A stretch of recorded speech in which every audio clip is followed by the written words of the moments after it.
Vamos a cerrar un poquito más el zoom, a fijarnos en la vivienda, uno de los principales problemas antes de la Dana y que pues ahora es uno de los grandes retos y uno de los grandes aspectos que tenemos que abordar para la reconstrucción y que desde Economía Digital queremos llevar a cabo en esta jornada, que recuerdo que está patrocinada por la Antania y que tiene la colaboración de la Diputación de Valencia, de la Consejería de Infraestructuras y Medio Ambiente y de la Consejería de Innovación, Industria, Comercio y Turismo. Para ello, bueno, pues tenemos, lo primero vamos a empezar con la alcaldesa de Torrent, Amparo Folgado. Uno de los aspectos que desde luego marca y que es uno de los grandes retos en esta reconstrucción es la vivienda. Entonces, lo primero que os voy a pedir a todos es una visión general de cuál es la situación y empecemos por dónde estamos, ¿no? Por Torrent, en zona Dana. ¿Cuál es la situación de la vivienda que tenéis y cuáles son los retos que tenéis? Bueno, pues muy buenos días a todos y sobre todo, pues bueno, yo agradecería la presencia de Susana Camarero, la vicepresidenta del Consejo, también estaba entre nosotros, Remé Maselari, que además es compañera diputada en la Diputación, y la oportunidad de poder compartir, tanto las administraciones como diferentes entidades, la problemática que nos ha surgido con la Dana. En la ciudad de Torrent, en el tema concreto de la vivienda y lo que ha surgido como problemática dada por la Dana, es una situación compleja. Nosotros en ese momento, y lo que se produjo, todos sabemos que fue una barrancada, lo que llegó a Torrent, a la ciudad de Torrent, y de la forma que afectó ha sido bastante singular. Tenemos una parte de la población, la que estaba más aledaña a lo que es la zona del Barranco y la zona urbana, que les afectó en dos barrios concretos, un barrio de Bonestar y en el barrio de El Chenillet. Y luego tenemos otra zona que es la que diríamos, o que a veces, algunas veces comentamos como aguas arriba, si tenemos que tener en cuenta que la ciudad de Torrent confluye en los dos barrancos, el barranco de la Horteta y el barranco del Pollo. Y en esa confluencia se encuentra el barrio del Chenillet. Aguas arriba, por decirlo de alguna forma, tenemos todo el polígono industrial, tenemos todos los diseminados y tenemos urbanizaciones como el Pantano, la Masía del Juez y diferentes urbanizaciones que les llegó esa barrancada fuera de lo que era el propio barranco, en ese barranco que ya estaba completamente desbocado. La situación que hemos encontrado en las viviendas es que tenemos más de 400 viviendas afectadas. En este momento tenemos alrededor de 100 viviendas, o lo que podríamos entender, 100 familias en una situación de necesidad de vivienda. ¿Qué hicimos en ese momento, en ese primer momento, cuando sobre todo en el entorno urbano, que es donde sabíamos que se estaba viendo una gran afección, porque a la otra parte del entorno no podíamos acceder porque estábamos completamente incomunicados? Nos hemos encontrado con ese barrio que os decía, cuando llega la confluencia de la Horteta y el Pollo, justo llega a lo que es el barrio del Chenillet. El barrio del Chenillet es un barrio muy humilde, es un barrio de personas con una situación social y económica bastante delicada y que han visto sus viviendas afectadas. La situación que se confluye en estas personas y en estas viviendas es que no solamente han perdido su vivienda, sino que no tienen recursos económicos o recursos familiares para poder tener acceso a una vivienda. De hecho, alguna de las viviendas de la Generalitat, de esa finca, la Finca Roja, que todos los que somos de Torrent la conocemos, estuvo afectada, y por parte de la Generalitat, afortunadamente, fue muy rápida, porque además existía un proyecto de reforma y de adecuación, de iniciar ya ese trabajo de actuación y de reubicar a estas familias que se vieron afectadas por la Dana en otras viviendas mientras se estaba haciendo y se está haciendo la labor de reconstrucción.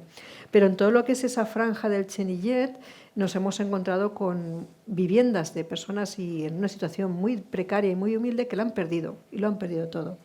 En esta situación nosotros tuvimos que echar mano al primer recurso. Primero abrimos una solución que era para poder tener en un pabellón al cual estuvieran viviendo durante un mes y medio alrededor de 100 personas que no teníamos otro recurso, mientras intentábamos, tanto con la Generalitat como también con la Sareb, que pudiera tener acceso a una vivienda, porque recursos de vivienda social en la ciudad de Torrent no teníamos. Nos encontramos en una situación en que todos sabemos que la situación económica de este barrio es complicada, pero también que lo que es la parte urbanística y el desarrollo urbanístico en esta situación y bueno, el acceso a la vivienda sabemos que es muy caro, es complicado y en situaciones de estas familias es mucho más. Algunas de ellas, incluso los propios recursos que se ofertan de la Administración, no pueden acceder, porque cuando tenemos, por ejemplo, una opción de poder pagar un alquiler, ellos no tienen otros ingresos, con lo cual a veces pues es complicado en una inmobiliaria poder darles acceso a una vivienda.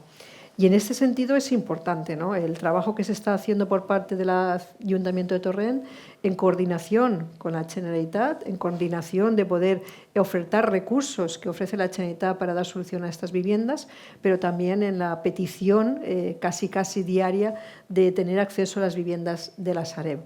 Y paralelamente, por parte de la Administración local, trabajamos con las iniciativas que poder dar soluciones a la vivienda. En la mesa anterior se ha hablado algo de importante y era el recurso de poder hacer los contratos de emergencia. En el tema de vivienda es una realidad también. No solamente la emergencia debería ser para hacer cualquier actuación, sino en el caso como es vivienda. ¿Por qué? Porque si se mantuvieran o se hubieran estado manteniendo esos contratos de emergencia, se podrían hacer esos contratos para dar soluciones de vivienda a ciertas familias. En estos momentos, una administración local como Torrent, pero puede pasar en otra, ¿no?, tenemos esos 114 millones de euros que hemos recibido por parte del Estado para reponer todas las infraestructuras que tenemos dañadas. Pero lo que no podemos permitir, una administración local como Torrent tiene bastante músculo administrativo, tiene bastante personal, podría más o menos, aún así, se va taponando la administración. Entonces, lo que está sucediendo es que la administración por parte de Dana está taponando lo que es el día a día de una administración de un ayuntamiento. Si nosotros teníamos en estos momentos la opción de hacer un recurso de una vivienda modular que pudiera dar una solución rápida, que además fuera una solución consistente, no cualquier módulo, vemos que van pasando los meses y esa solución, ya cuando ha desaparecido el contrato de emergencia, se va haciendo y se va ralentizando. Entonces, claro, para cualquier ciudadano que ha perdido su vivienda, para cualquier ciudadano que no tiene recurso, aunque le hemos podido ofrecer un recurso, en estos momentos tenemos algunos recursos que no son los definitivos, ni son los deseables, porque no es una vivienda, el día a día se convierte en una necesidad y los 4 meses al final es una necesidad. Entonces es importante que se puedan dar esas opciones, tanto en las administraciones, para poner en marcha soluciones de vivienda. Es decir, por parte de la Generalitat sí que tenemos los proyectos que hemos ofertado para la ejecución de viviendas en la zona del Benissaet, que serían viviendas para mejor podemos decirlo, de uso social, pero también a nivel local poder dar esa respuesta rápida a los ciudadanos en una solución ya más o menos definitiva de vivienda. Y luego un aspecto importante, poder dar respuesta también a esas situaciones de vivienda que en estos momentos nosotros estamos analizando caso a caso. Es decir, hay viviendas que se pueden reconstruir y hay algunas que no se pueden reconstruir y se tiene que proceder al derribo. Por tanto, ciertas certezas nos hacen falta muchas veces en algunas zonas, por lo tanto necesitamos a veces que por parte de la Administración Nacional, en este caso de la Confederación, se nos indique si en algunos puntos donde había una vivienda y está cerca de una zona de la que ha sido afectada, puede volver a reconstruir o no. Y eso es darle una certeza a una persona que ha perdido su vivienda, que a lo mejor era su única vivienda, pero que ha perdido toda su historia, todo su pasado, todo su lugar donde ha crecido, donde ha dado todo lo mejor de su vida y que en estos momentos lo que ve es pues, una casa prácticamente en una situación muy crítica. Un diagnóstico detallado de toda la situación de Torrent. Vamos a ampliar un poquito el zoom, Antonio Olmedo, presidente de la Asociación de Promotores. ¿Cómo veis la situación de la vivienda en su relación con el impacto que ha tenido la Dana? Y bueno, ¿cómo está la visión del sector de la vivienda ahora mismo? Muy bien.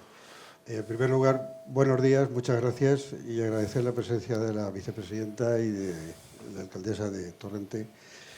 Suscribo totalmente lo que ha dicho la alcaldesa, con razón la habéis elegido.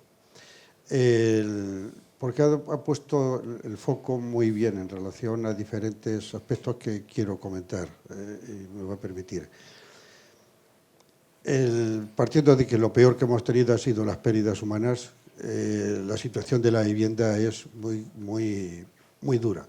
Pero no en relación a lo que se ha producido, sino que ya era mala porque se generó una situación bastante complicada. Y digo se generó porque hubo, y lo digo con conocimiento, una voluntad de hacerlo, de generar esa situación. El generar por las dos anteriores legislaturas y una consideración, y me vas a permitir que haga un estado de cuestión de cómo estamos. La vivienda se ha convertido en un gran problema. Hasta el 29 de octubre era un gran problema cotidiano, continuo. Se había generado porque se partía de una premisa que era no hace falta viviendas. Y en los anteriores 8 años fueron, de las legislaturas anteriores, del Botanic, fue no hay que hacer viviendas.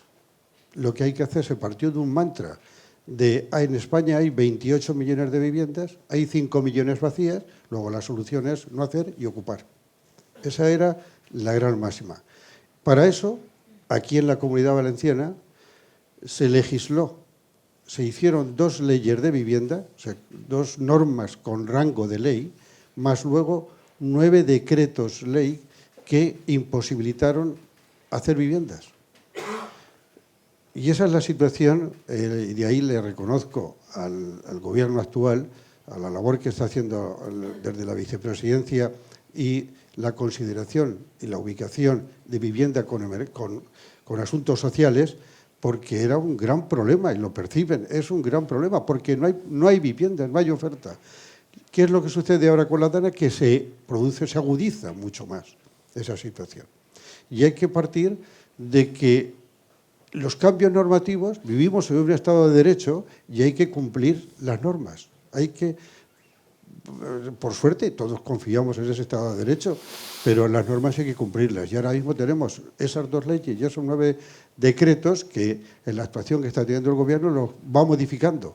Y nos encontramos con la situación de la DANA con un reglamento de viviendas de protección pública que posibilita que se hagan viviendas de protección pública. Hasta la fecha no se habían hecho ninguna, ni desde el ámbito público ni desde el ámbito privado. La situación era muy dura. Y permíteme otra cosa porque la recojo.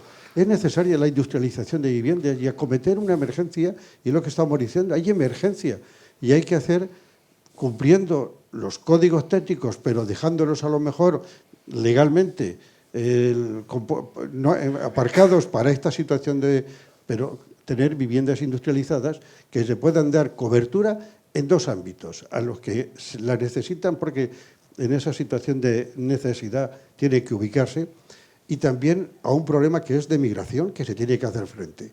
Y tenemos 2 problemas para cumplir las viviendas, hacer viviendas, en la colaboración público-privada.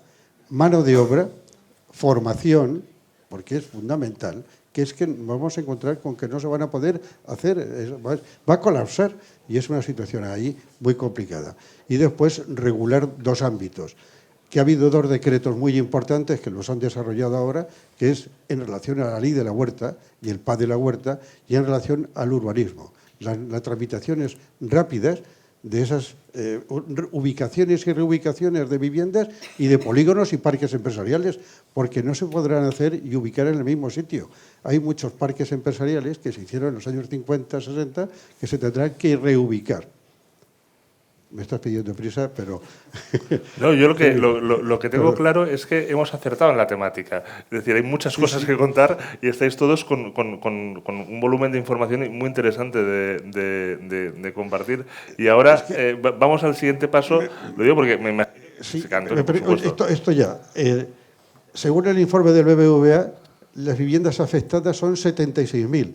La información concreta que tiene la Consellería son de 1.400, de esas 76.000 que han estado afectadas, 1.458 son viviendas inhabilitadas, de las cuales 516 se han desalojado. Hay que reubicar, como estamos diciendo, y hay que, todo esto desde el ámbito empresarial nos ponemos a disposición para esa colaboración público-privada y hacerla. Y le agradezco la actitud que estáis teniendo, premura y desarrollar. Pero ayer, por ejemplo, una ley del suelo que se tenía que haber aprobado, por ejemplo, pues ha quedado fuera. Se ha quedado fuera. Y esa ley del suelo tenía dos cosas muy importantes que le había apoyado el Partido Popular, que era la tramitación administrativa, los informes sectoriales, que es que para hacer una modificación de un plan general se necesitan del orden de 80 informes sectoriales, colapsan, por eso se necesitan 20 años. Oiga, que se haga con rapidez. Y en segundo lugar, el silencio administrativo positivo para las viviendas de protección pública, que hagan desde lo público. El silencio administrativo es que si la administración no me contesta, porque sabemos en qué situación administrativa estamos, ya se ha comentado en las anteriores ponencias, pues que sea el silencio administrativo positivo. No me contestas, soluciona. José March, director territorial de Culmia, ¿cómo ves la situación de la vivienda y los retos que tenemos delante? Bueno, pues un poco en la línea de lo que ya se ha comentado, ¿no? Es cierto que venimos de una situación general previa de emergencia habitacional, y esto es una realidad que viene desde el parón del 2008 hasta hace 4 o 5 años, donde de verdad el sector volvió a ver que se podía construir en la medida y sobre los solares que existían, porque el urbanismo durante todo este tiempo también ha estado parado. Y a partir de ahí, con la DANA, con lo que nos encontramos es que los datos que acaba de dar Antonio, ¿no? Tenemos una emergencia habitacional extraordinaria en un número de familias en el conjunto del Hortasud, de los números que comentaba Antonio. Y esto, como las infraestructuras, esto no es una solución que podamos en 3 meses ni en 6 meses darle una solución definitiva.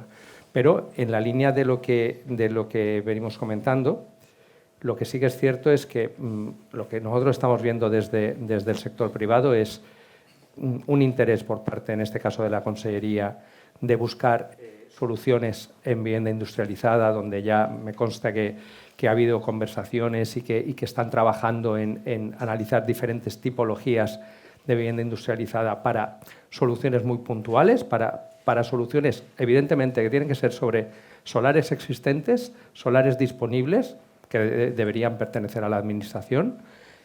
Se ha avanzado, al menos se ha lanzado y se ha aprobado a nivel legislativo el posible cambio en los municipios DANA de los suelos dotacionales cuyo uso, después de 15, 20 años de existir ese suelo dotacional, no se ha construido ni el colegio, ni la biblioteca, ni el centro sanitario. Perdón.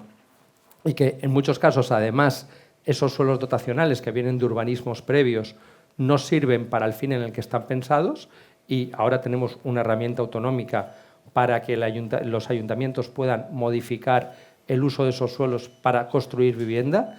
Y esa vivienda, evidentemente, sobre suelo público, tiene que ser vivienda asequible, vivienda que sirva para esta finalidad de la emergencia que nos produce el fenómeno de la DANA. Es cierto que para los que estamos en el mundo privado todo va muy lento, ¿no? Al final, la Administración, con muchas ganas y con mucho interés por intentar conocer qué se puede hacer, todo sigue yendo muy lento. ¿Por qué todo sigue yendo muy lento? Porque lo que la Administración entendemos que tendría que estar haciendo es ya esos solares dotacionales que en cada uno de los ayuntamientos afectados, ese análisis que hay que hacer previo por parte de los técnicos municipales de ¿puedo prescindir total o parcialmente este suelo dotacional para hacer aquí 100 o 120 viviendas que me solucionan el 30 al 40% del problema de la emergencia DANA? No de la emergencia habitacional, que eso es mucho más largo, pero sí de la emergencia DANA.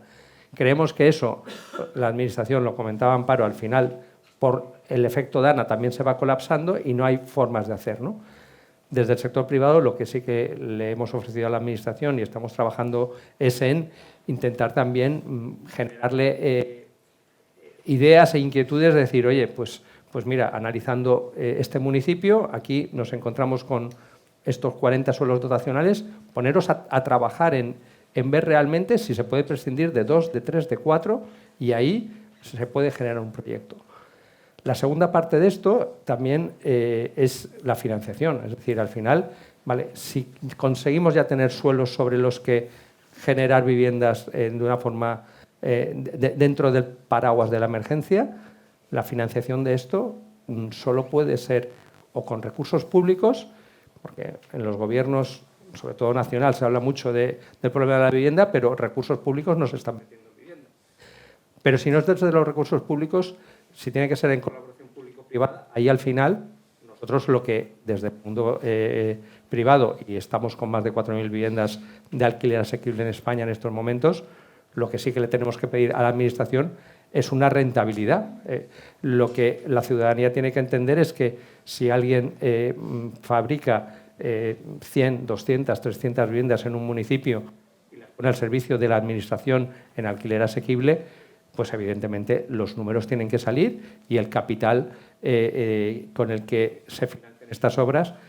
Al final, conceptualmente nunca hemos visto la vivienda como una infraestructura pública, pero creo que es la otra pata que hay que conseguir, aprovechando seguramente la oportunidad que nos genera la DANA, poder empezar a hablar de infraestructuras públicas de vivienda, donde haya dinero público para meter en vivienda, para generar un parque público de vivienda sobre esos suelos que son dotacionales y que quedarán en los municipios. Y puede haber muchas fórmulas de colaboración, pero es cierto que lo que hace falta es empezar a hablar claro y decir, oye, el dinero de Europa o el dinero de Madrid tiene que venir también para vivienda, ¿no? Ha llegado dinero para infraestructuras, pero tiene que llegar dinero para vivienda. Ahí lo dejo. Vamos con Rubén Rojas, director territorial del ANCO, filial del Banco Santander. Bueno, te lo han puesto ya, te han hecho la pista de aterrizaje, ¿no? ¿Dónde podemos construir? ¿Cuál es vuestra visión de cómo es la situación de suelo para la construcción de vivienda? Obviamente podemos construir donde haya suelo, ¿no? Eso en primer lugar, ¿no? Nosotros, para quien no lo sepa, nos dedicamos fundamentalmente a la transformación del suelo, casi exclusivamente, aunque también hacemos viviendas, pero sobre todo la transformación del suelo. Es cierto que falta suelo finalista, pero no es cierto que falte suelo en gestión. El problema es que hay que gestionarlo. Lo cierto es que lo que nosotros vemos, nuestra experiencia en el sector, en la promoción de suelo, que le llamamos nosotros, ¿no?, es exactamente lo mismo, la misma problemática que yo creo que al menos los ciudadanos hemos percibido durante la DANA, ¿no? El problema de gobernanza multinivel de las distintas administraciones lastra muchísimo los plazos en la transformación del suelo. Para que os hagáis una idea, nosotros tenemos 36 desarrollos prioritarios en Levante para unas 25.000 viviendas.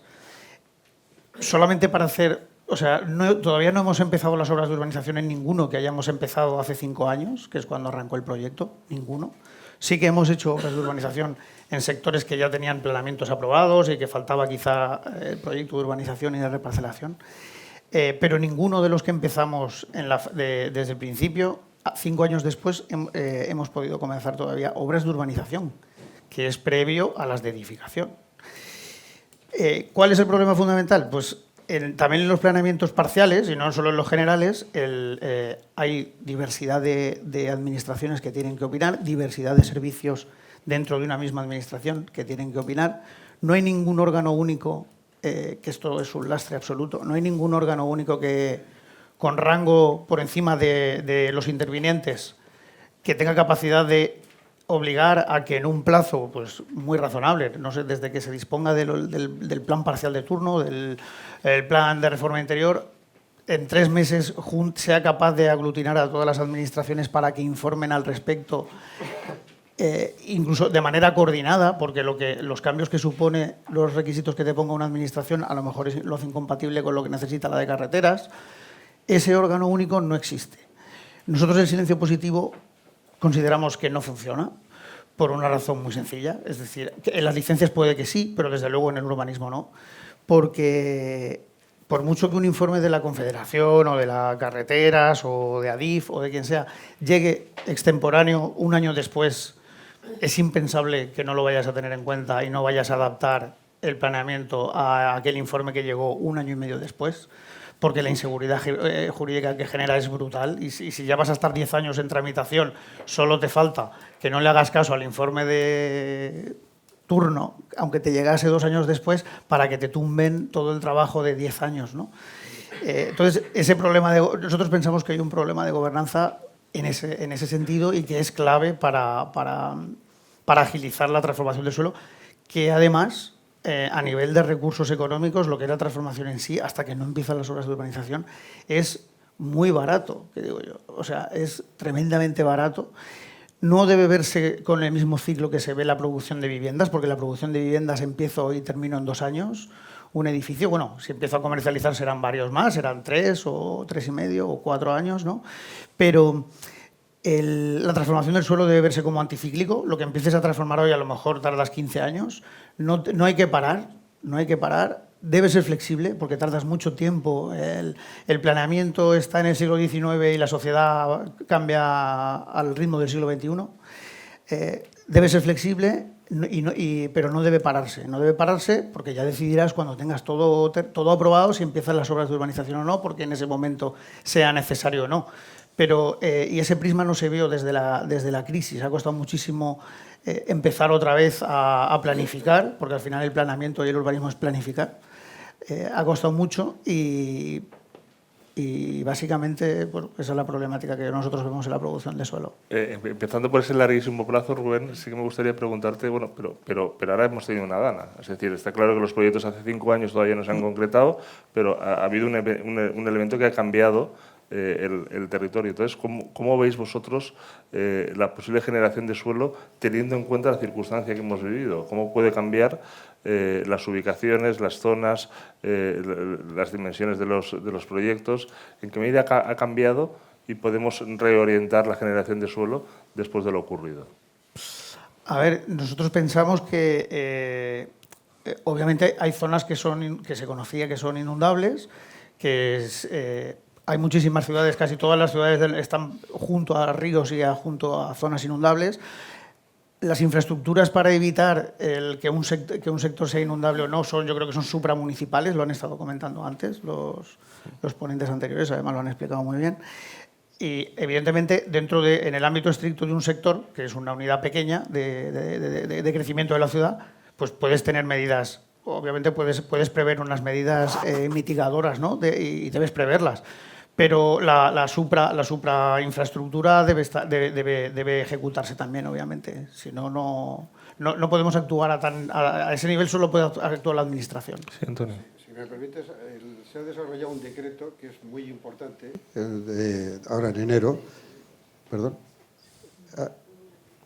De la Consellería, ¿no? De la Consellería, pero sobre todo en materia de urbanismo, que es básico para agilizar la tramitación administrativa urbanística de reubicaciones de parques industriales y viviendas, de tal manera que en 3 meses tiene que estar hecho. Tiene una disposición transitoria segunda que complejiza porque tienen que estar los informes y unas apreciaciones de la Administración General del Estado. Y ahí le hemos dado una patada para arriba, pero ha bajado. Digo ha bajado porque han realizado ya los informes cartográficos en materia de dónde están de tal manera, y se va a tramitar como proyecto de ley, perdona a lo mejor, vicepresidenta, que estoy entrando en un terreno que lo que quisieras tú a lo mejor haber apuntado, en un proyecto de ley de tal manera que en 6 meses toda esa ordenación administrativa de reubicaciones de suelos y el uso de los suelos dotacionales que comentaba antes Pepe, son muy importantes para desarrollar viviendas, y eso va a ser rápido. La tramitación yo espero que se cumpla en el espíritu de ese decreto. Sí, José. Sí. Alcaldesa.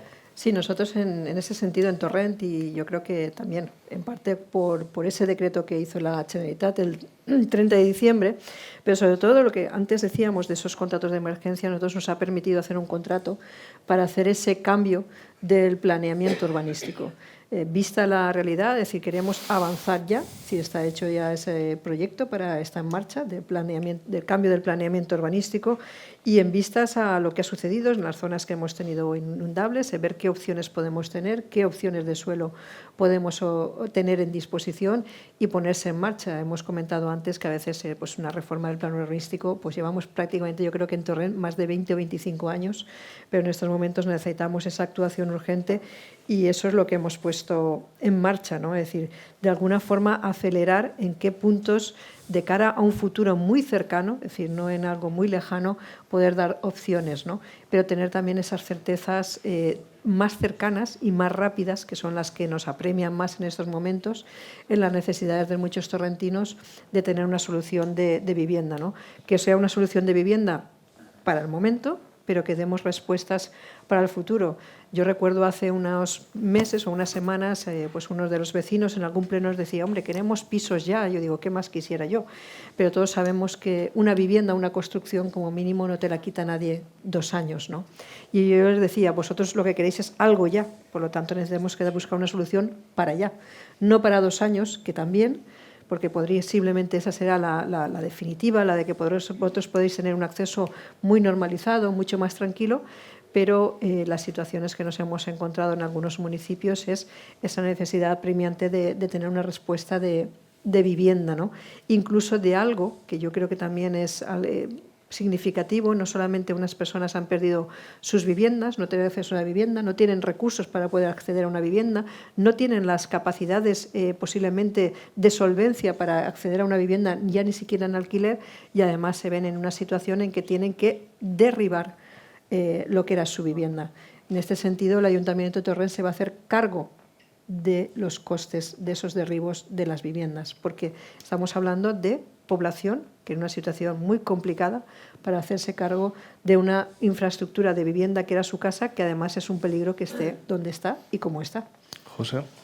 Sí, bueno, yo sobre esa emergencia habitacional que genera la DANA y esos cambios legislativos que tienen que producir, yo creo que hay que ser valientes. Hay que ser valientes en buscar soluciones que ayuden a solventar el problema. ¿Cómo solventamos el problema? Sobre los planeamientos que tengamos en curso, sobre los planteamientos, más allá de, evidentemente, reanalizar, que se están realizando en muchos de ellos, la parte de inundabilidad y generar esa tranquilidad de que no nos estamos equivocando, pues seguramente en todo lo que tenga relación con la vivienda de protección pública, pues tendremos que empezar a perder el miedo a decir, bueno, pues a lo mejor lo que cabe es hacer más viviendas en un mismo planeamiento y exigir a los propietarios de suelo que paguen por ese exceso de viviendas que se puede permitir, esos excesos de edificabilidades que se tienen que destinar al 100% a vivienda de protección pública, pero necesitamos, al final, lo que antes de la DANA y con la DANA, la suma de los dos factores nos lleva a que municipios como el de Torrent necesitas una producción anual con el crecimiento de 2.000 personas año en el padrón en los últimos 2 o 3 años que miraba yo ayer, necesitas 500, 600, 700 viviendas al año de producción solo en Torrent.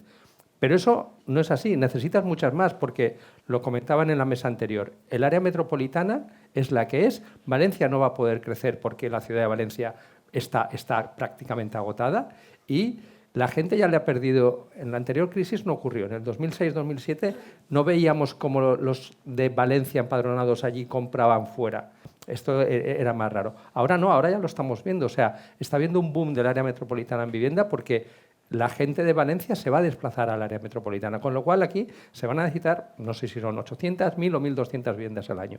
Y hay que hacerlas donde quepan y la solución, evidentemente, al final, en urbanismo hay mucha discusión si un urbanismo poco intensivo en territorio o muy intensivo en territorio. Creo que las propuestas modernas es intensivo en territorio, crezcamos hacia arriba dentro de un orden, hagamos las cosas con sensatez. O sea, nadie está diciendo de minorar zonas verdes, estamos hablando de generar un urbanismo que ayude a aportar soluciones.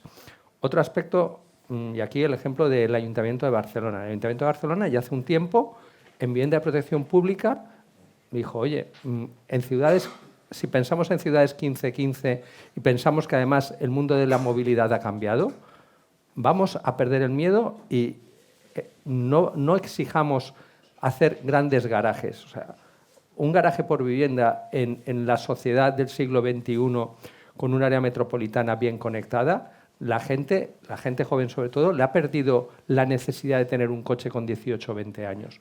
La gente no busca el coche como esa solución necesaria para la movilidad. El Ayuntamiento de Barcelona metió una ordenanza hace 4 años donde exige una plaza de garaje por cada 4 viviendas protegidas. Luego el promotor ya decidirá si hace una o hace más, pero esto aligera costes, y si aligera costes, aligera el precio de la vivienda. Porque si yo construyo una vivienda protegida de 60 metros cuadrados, en estos momentos en Torrent son 170.000 euros de coste final para el adquirente. Si le meto una plaza de garaje, van a ser 25 o 28.000 euros más. Bueno, pues está muy bien que la gente tenga garaje y que tenga coche, pero no es la necesidad que tenemos ahora. Entonces, podemos liberalizar el aparcamiento en vivienda protegida y generará un mejor acceso a la vivienda. Y luego, otras medidas que tienen que ver también con la infraestructura en las zonas inundables es también perder el miedo de crecer hacia arriba y que los garajes no tengan que ir al subsuelo. Un garaje en subsuelo al final es mucho más costoso de construir y estamos otra vez en lo mismo. Si tengo un planeamiento con baja más 5, pues si me voy a baja más 9 y permito que la planta baja y planta primera sea garaje, voy otra vez a mejorar el coste de construcción y voy a abaratar el precio de la vivienda. Son soluciones que muchas son disruptivas, pero que al final, con valentía, yo creo que nos tienen que servir para minorar el problema. Profundicemos en estas cosas. ¿Cómo veis las viviendas, cómo veis los desarrollos urbanísticos que se tienen que llevar a cabo pensando en propiedad, pensando en alquiler, pensando en tamaño? ¿Qué ideas tenéis en vuestros proyectos? Que sean flexibles. Porque, o sea, lo que nosotros miramos con mayor detenimiento en los planeamientos, en las normas urbanísticas que queden definidas, porque eso tienen carácter normativo y se publicarán en los boletines oficiales, es que sean flexibles. Porque el plazo de tiempo es tan largo y la sociedad cambia tan rápido que, y el urbanismo va, como decíamos, al ritmo del siglo XIX, la sociedad al ritmo del siglo XXI. Si constreñimos mucho las ordenanzas, los usos, que obviamente hay que definir unos usos con sus compatibilidades e incompatibilidades, ¿no? No tiene sentido un uso industrial con un uso residencial, desde luego. Pero con esa visión de que el plazo que se tarda es tantísimo, lo mejor que podemos hacer es que sean flexibles, porque si no tendremos que cambiarlos después. Cuando hayamos acabado los 10 años de la tramitación estándar, tendremos que entrar a modificar algo que nos hemos dado cuenta, ostras, cuando lo se pensó hace 10 años... Resulta que ahora está el flexi living no sé qué y eso es un uso terciario en vez de residencial o este tipo de cosas, ¿no? Pero con seguridad jurídica. Pero con seguridad jurídica, efectivamente. ¿Concluimos algún aspecto que queráis aportar Sí. sobre la vivienda que tenemos? Posiblemente yo creo que el debate de la vivienda debe de ser un debate generalizado. No solamente estamos hablando aquí, y puedo decir que yo estoy hablando como Torrent, ¿no? Pero hay un debate que yo creo que no estamos teniendo en cuenta y es que al final tiene que ser una cuestión que tenemos que analizar posiblemente todas las administraciones de forma muy rápida y también muy consensuada y muy dirigida a lo que son los municipios. Y voy a explicar por qué. Lo que estamos detectando en estos momentos en la ciudad de Torrent es que no solamente viene la población que estaba viniendo de forma normal, sino que lo que se está generando es un flujo de vecinos de los municipios afectados. Ellos dicen, mi municipio estaba muy afectado, no sé qué va a pasar. Aquí sí que tenéis recurso y estáis bien comunicados, la verdad es que la ciudad me interesa, con lo cual al final lo que vamos a generar, es decir, yo puedo estar encantada de que venga muchísima gente a Torrent y que Torrent siga creciendo y quiero que siga creciendo. Otra cosa es si eso va a ser a coste de ir vaciando los municipios de mi alrededor, porque no hemos podido darles entre todos una respuesta clara y certera de lo que se puede ir haciendo a nivel urbanístico en cada municipio, pero además de forma muy generalizada. Antonio, si tienes algo para concluir. Sí, al hilo, es que poner puertas al campo es complicado. Y cuando se parte de una visión política que, por ejemplo, en relación a tú como alcaldesa y hace 3 años el alcalde de Valencia, y 5, su planteamiento era no crecer. Valencia, en vez de tener 800.000 habitantes, que tuviese 700.000. Y le hablabas del plan del área metropolitana y decía que eso era lo peor que podría venir. Y ahora es ponerle puertas al campo, las reubicaciones y ubicaciones. Pero lo que sí es necesario es que estemos conectados y que la duplicidad de servicios, el plan de infraestructuras, el plan del área metropolitana tiene que hacerse, sí o sí, y ordenar todos esos servicios. Muchas gracias a los 4 por la Nosotros. Ha sido un placer. participación.